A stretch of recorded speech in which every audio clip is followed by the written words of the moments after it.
Thursday morning, Freddie Mac releases its weekly rate survey, the number 6.51%. 1 week ago, it was 6.36, and here's what makes this week different. That reading, 6.51, is the highest the 30-year mortgage rate has been in 9 months. 9 months of buyers watching rates ease, stall, and ease again. 9 months of people starting to hope the worst was behind them. This week made one thing clear: it isn't. Welcome to the Pulse from 10-Minute Money Mindset. This week, the housing market delivered 2 numbers that belong in the same sentence: the rate and the age. Together, they tell a story about a market that isn't broken, it's frozen. Make sure to follow this episode up with Mind Over Money, which drops on Friday, describing the psychology behind why. But for now, it's this week's Pulse. Let's get into it. The rate is the headline, but the story underneath it has been building for 4 years, and this week, 2 numbers arrived together that paint a very clear picture of where the American housing market actually stands. The first, 6.51%, the highest mortgage rate since last August, and the second, 40. That is the median age of a first-time homebuyer in the United States.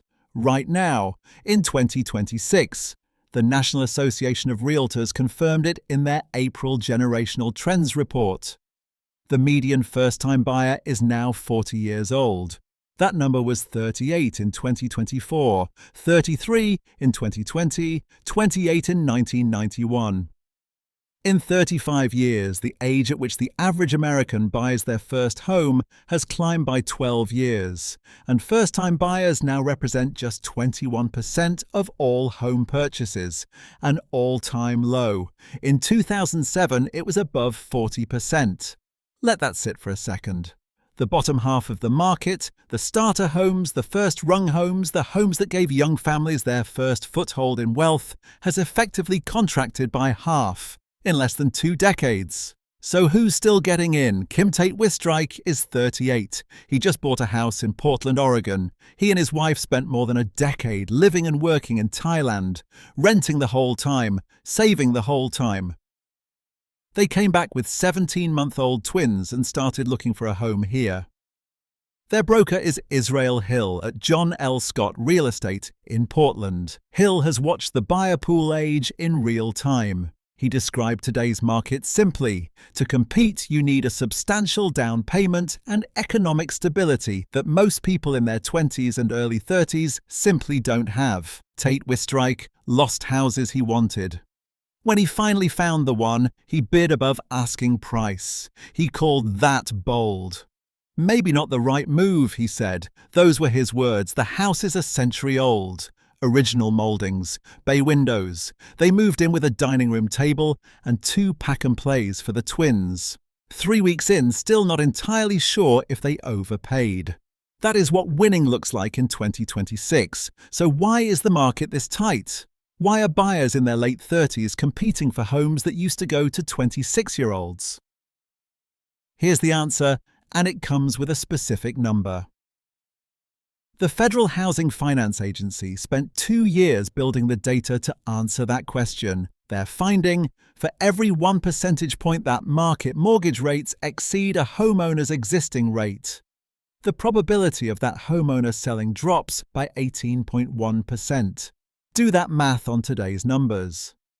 Someone who locked in at 2.8% in 2021 is now facing today's rate of 6.51. That's a gap of 3.7 percentage points. By the agency's own calculation, that homeowner is more than 67% less likely to sell than they would be in a neutral rate environment, and more than 60% of all existing mortgages in the United States carry rates below 4.5%.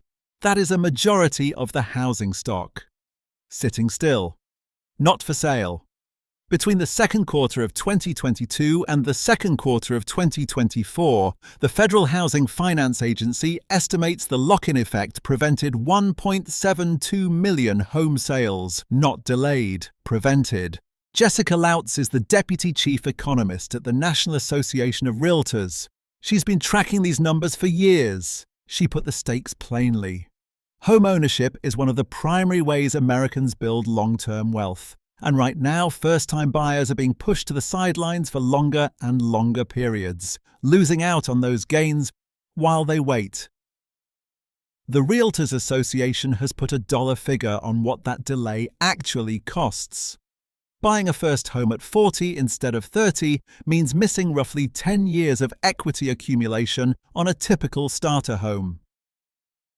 Their estimate, approximately $150,000 in lifetime wealth, not rent paid, equity.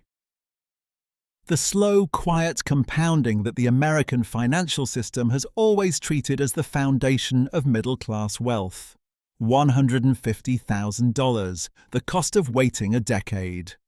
Orfa Divangi is the senior economist at Zillow. He described the entry barrier with one phrase. To grab onto the first rung of the homeownership ladder today, buyers need a much higher income than they used to. That isn't a flaw being corrected, that's the new flaw. Jeff Ostrowski is a real estate analyst at Bankrate. In 2025, Bankrate surveyed American homeowners on their intentions. And here's the surprising part. 54% said they would not feel comfortable selling their home at any mortgage rate. Not if rates dropped to 5%, not 4%, not 3%. For more than half of homeowners in this country, this decision is no longer primarily about rates. Among those who locked in below 3%, 41% said they would not consider buying again at any rate currently available in the market. Greg McBride, Bankrate's chief financial analyst, described buyers and sellers alike as having reluctantly adjusted to this environment. Reluctantly, that word is doing a lot of work. Here's what that looks like in real terms. The Mortgage Bankers Association tracks the median monthly mortgage payment nationally. As of March 2026, that figure is $2,131. In April 2021, the same measure was roughly $1,400. The difference is more than $700 per month. And as of Thursday, that gap just got wider. Kim Tate-Wistreich moved in 3 weeks ago. He bought a dining room table and 2 pack-and-plays. His twins are learning to walk in a 100-year-old house with bay windows, a house he is still not entirely certain he overpaid for. He had savings built over a decade abroad. He had family who could help. He had a broker who knew exactly what was happening in the market. Most people trying to enter this market for the first time don't have all 3 of those things at the same time. And here is the honest picture of the American housing market in 2026. During the pandemic, rates fell to historic lows. Buyers flooded in, prices rose. Then rates rose fast. The people who got in are now locked inside the deal they made. The people who didn't are circling a market with thin inventory, elevated prices, and as of this week, a rate at its highest point since last August. The average first-time buyer is 40 years old, 1 in 5 home purchases, down from more than 2 in 5 a single generation ago.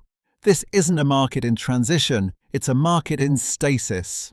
On Friday, Mind Over Money goes inside the minds of the people frozen in it. The lock-in effect isn't just an economic phenomenon. Behavioral finance researchers have been studying the psychology behind it for decades. It has a name. It has documented evidence, and understanding it reveals something about how your brain makes every financial decision that involves giving something up. Subscribe so you don't miss it.